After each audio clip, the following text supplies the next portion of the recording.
शिवसेना उद्धव बाळासाहेब ठाकरे पक्षाचे शहराध्यक्ष महेश धाराशिवकर यांचा 55वा वाढदिवस सोलापूर शहरातील सराफ बाजार येथे मान्यवरांच्या उपस्थितीत करण्यात आला।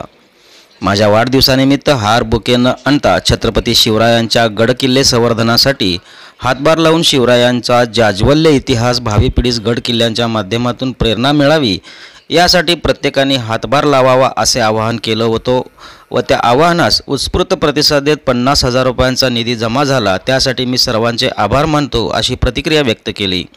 सदर प्रसंगी महेश धाराशिवकर यांना शुभेच्छा देण्यासाठी राजकीय, सामाजिक, व्यावसायिक क्षेत्रातील मान्यवरांची उपस्थिती होती। दिवस किती आहे कोण जाहीर करत नाही, पण दिवसेंदिवस 55 मेंटेनन्स चांगला ठेवला। चिकना दिसायला सुनबाई आली असं वाटत नाही। भैयाने गेल्या अनेक वर्ष मी भैया प्रताप असेल पक्षाच्या माध्यमातून असू द्या, सामाजिक कामाच्या माध्यमातून असू द्या, आमचे कौटुंबिक नाते निर्माण झालेले आहे।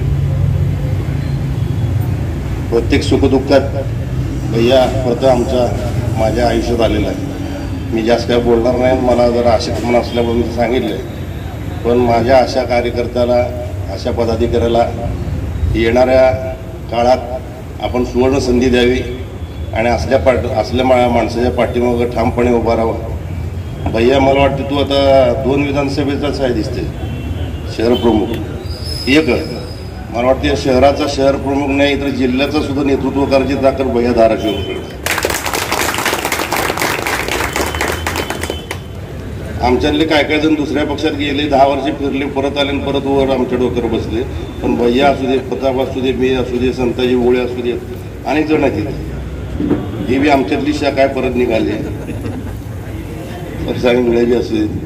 आणि सगळ्यात आमचे सहकारी, मार्गदर्शक, ज्यांनी किंवा पक्ष बघितला नाही सल्ला देणारे आमचे महाबाबर साहेब। ही जी टीम आहे, थोरात, शशी थोरात असेल, आमचे मतदार मान्य असतील, रणजित गडमेरे दिसणार आहे का, नाना, हे गेले अनेक वर्ष भैयाचा वाढदिवस म्हणजे आपल्याला यावंच लागतं, करावं लागतं, नाही जर केलं तर वर्षभर मग हल्ली भैयाचं दर्शन सध्या इंग्लंडने सांगितल्याप्रमाणे फेसबुक लाईव्हमध्ये येते, कुठली गटर व्हायला लागली आहे, कोण कुठं पडलंय, कोण कुठं उठलंय। हे दिवसाचं दाखवता म्हणजे बरं आहे, रात्रीचं दाखवू नका।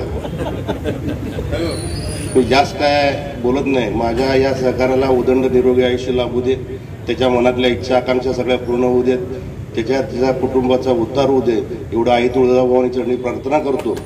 व आम्हाला इथं बोलून जो मान सन्मान दिलाय त्याबद्दल आभार म्हणून आपली रजा घेतो। जय हिंद, जय महाराष्ट्र। माझं बरंच कौतुक झालंय, जरा अवघडल्यासारखं वाटतंय, परंतु प्रशांतच्या डब्याचे हौस मात्र भागवली जाईल एवढं मात्र जाहीर सांगतो।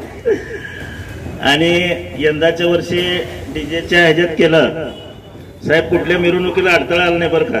आपल्या देवीच्या पण झाल्या, गणपतीच्या पण झाल्या, परंतु आवाजाचा त्रास खरोखर बालकांना होत होता, महिलांच्या पोटातली बाळं दगावत होती, त्यामुळं हा सगळा प्रपंच केला।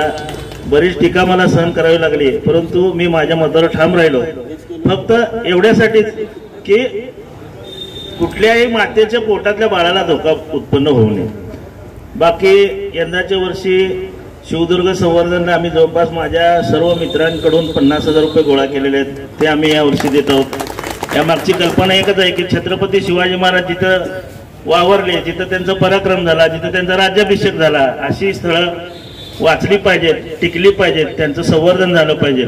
या हेतूनं आम्ही सांगितलं होतं की बऱ्याच जणांना की तुम्ही फेटेहार वगैरे आणू नका, परंतु काही जणांनी प्रेमानं आणलेत, मी त्यांचा स्वीकार करेन। पण बाकी रोज मी व्यायाम करतो, सकाळी उठून फिरायला जातो, आम्हाला माहित आहे आम्हाला रोज गाठ पडतो मला, आणि मी कुणालाही सोबत घेऊन जात नाही, मी एकटाच जातो, कारण नाही तर गप्पाच जास्त होते।